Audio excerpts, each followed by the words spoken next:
Welcome back, fam. It's your girl Angela Denise, and I am here with you today with my August beauty favorites. And man, it's getting harder and harder to select which products have performed the best and that I loved the most in my collection. There is so much new, so I want to bring you guys my thoughts on a couple of new products that I feel are worth it. Before we dive into the video, if you are new here, hit that subscribe button and turn on that notification bell so that you don't miss any of my future content. So, where do we start?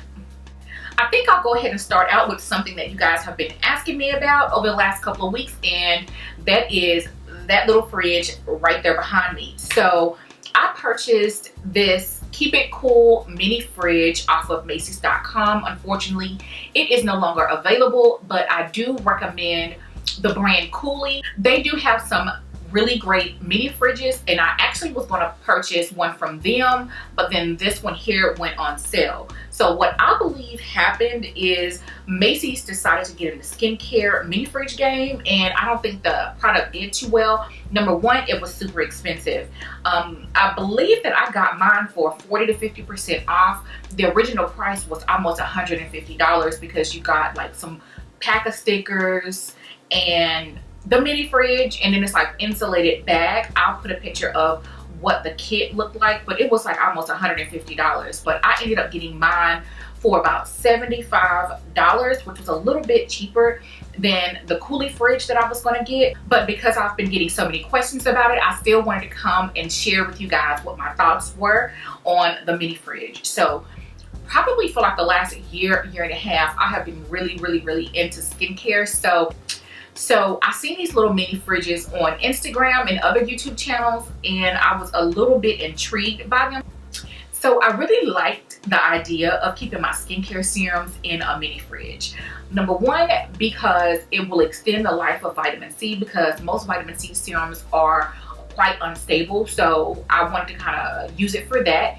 And my sheet mask. I really love putting a cool sheet mask on my face after a long day without having to walk all the way to the kitchen. I typically apply my skincare at the vanity sitting right behind me. So I really felt like having a mini fridge will be great on my vanity. So I filmed a quick clip for you guys. I wanted to show you, of course, what the inside of the fridge looks like, and also a few of my favorite sheet masks.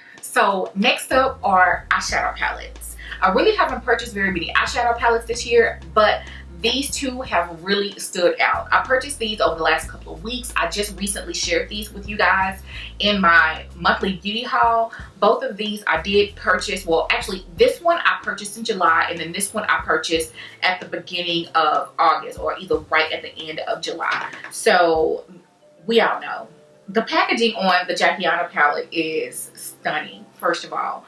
And I really love the Natasha Denona Sunrise palette. First of all, the price point is more economic for a lot of people. Plus, I really like the smaller palettes. I really feel like this is more travel friendly. I do have a combination of both palettes on my eyes today, sis. First, I used this color Morgan to set my concealer all over the eye. Then I went in with Jasper, this really pretty orange color, in my crease, really heavy in my crease. Then I went in with the color Flocks, something like that, and Honey. It is so pretty on the lid, so I put that all over the lid. Then picking up my Jacquiana palette, I went into the color Pinker in my Jacquiana palette, and I applied that on the outer corner of my eye, blending it up towards the crease. And back into my Sunrise palette, I went into the color Azalea and applied that in my inner tear duct area. Back over to my Jackie Aina palette, I used the color Pinker in my lash line. And back over to the Sunrise palette, I used the color Jasper to smudge it out, that orange color. So I hope that that wasn't too confusing. Basically, the only color I used out of my Jackie Aina palette was the color Pinker. So I wanted to try to do a look incorporating both palettes. I do feel like it turned out really good. You guys let me know what you think. I think that both of these palettes are absolutely stunning, and I love it because I feel like I can take these both into the fall season. Next up are a couple of lipsticks, and you guys know that I have been in love with a Bullet Creamy Formula lipstick. Over the last couple of months, I've been obsessed with the Becca Lipstick Love lipsticks, but honey, the Charlotte Tilbury Kissing formula from the Hot Lips 2 have come and dethroned my Becca Lipstick Love. These are absolutely amazing. So this is In Love with Olivia. I had this on in yesterday's video, and this is what I have on today. This is Glowing Gin. First of all, the packaging. Can we get into the packaging? So what I have on today is my NARS lip pencil. This is a precision lip pencil in the color Iris. This is basically like a cool tone brown color. It's kind of along the lines of Court, but it's not as warm as Court. But this is Glowing Gin, and this is absolutely stunning. I'll go ahead and retouch my lipstick for you on camera so that you guys can see.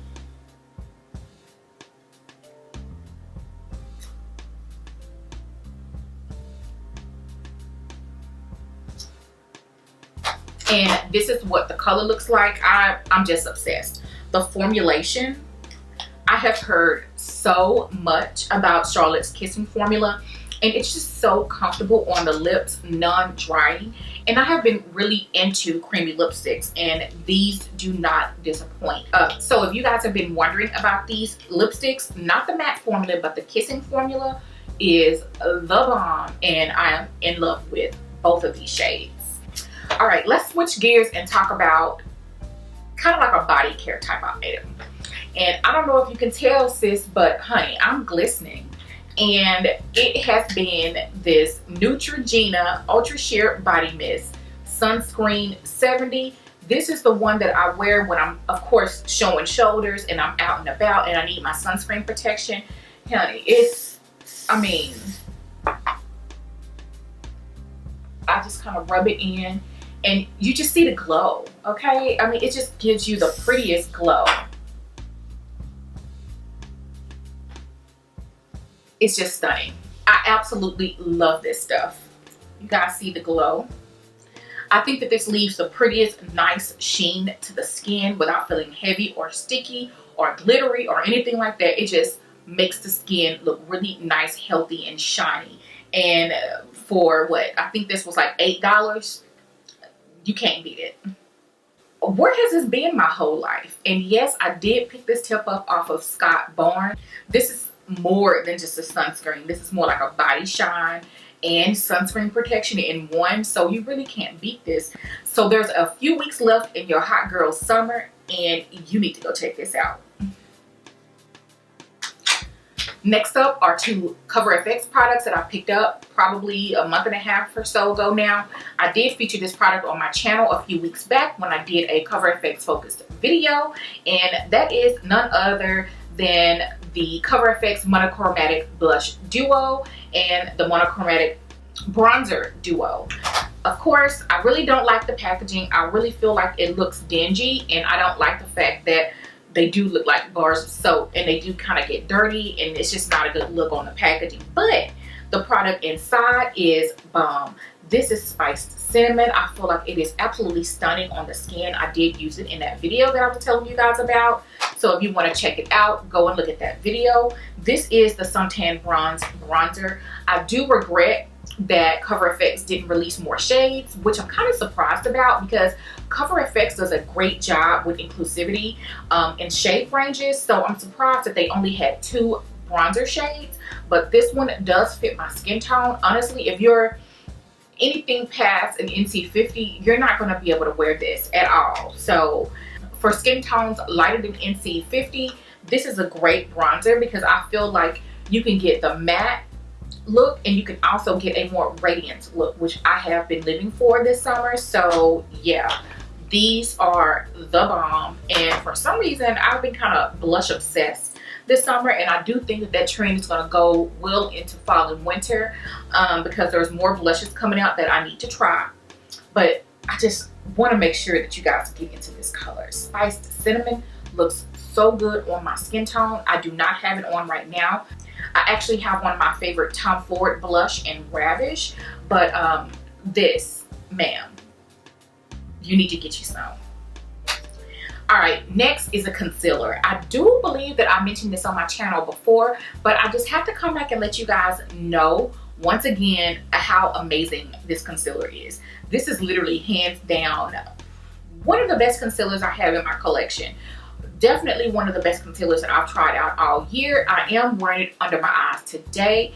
I have it set with my YSL Soufflé. What is this? Soufflé D-Eclat, which is no longer sold in stores. For some reason, it got discontinued, but this is the Armani Power Fabric Concealer. I'm wearing the shade 8.75, and sis, it is the bomb. It goes on so pretty. It is more of a satin matte formula, which I tend to kind of shy away from under the eyes, but this one is so good. So if you guys haven't checked this one out, this is one that I highly recommend as well. Last but not least is my Jouer Soft Focus Hydrating Setting Powder, and this is in the shade Dark. I want to mention that there is a big jump between the shades Tan and Dark, so just kind of be aware of that. Originally, I did purchase the shade Tan and Dark. I was going to use Tan to set under the eyes. I do not feel like this powder is good up under the eyes. The only way you could use a powder like this under the eyes, especially if you have lines, is if the concealer is really mattifying. Then you can go on top of it with more of a softer powder to balance everything out. But this is a really beautiful setting powder. I use this in my Urban Decay foundation review to set that foundation. Kind of how I determine what kind of powders I'm going to use is if I'm using a mattifying foundation, I can go in with something that's either hydrating or more of a natural finish. I generally don't put matte on top of matte for my skin type because I feel like it just doesn't look good anymore and I have texture on my skin. So I just wanted to mention that this is a really good one. I don't see a lot of people talking about it. They do have another shade darker than this for skin tones that's deeper than NC50, but NC50s and above, you can check this one out. I really have been enjoying it, and I do foresee me being able to use it a little bit more during fall winter when it's less humid outside. So yeah, that is going to wrap it up for my favorites on today. I hope that you guys enjoyed this video. You guys let me know if you like the frequent posts. I'm going to try to regulate my schedule. It's just that there's so much content that I was behind on, so I just decided to sit down, create the content, and post them as soon as possible. Thus the reason for the back-to-back day posts. So I hope that you guys don't mind, and until the next video, I will check you later.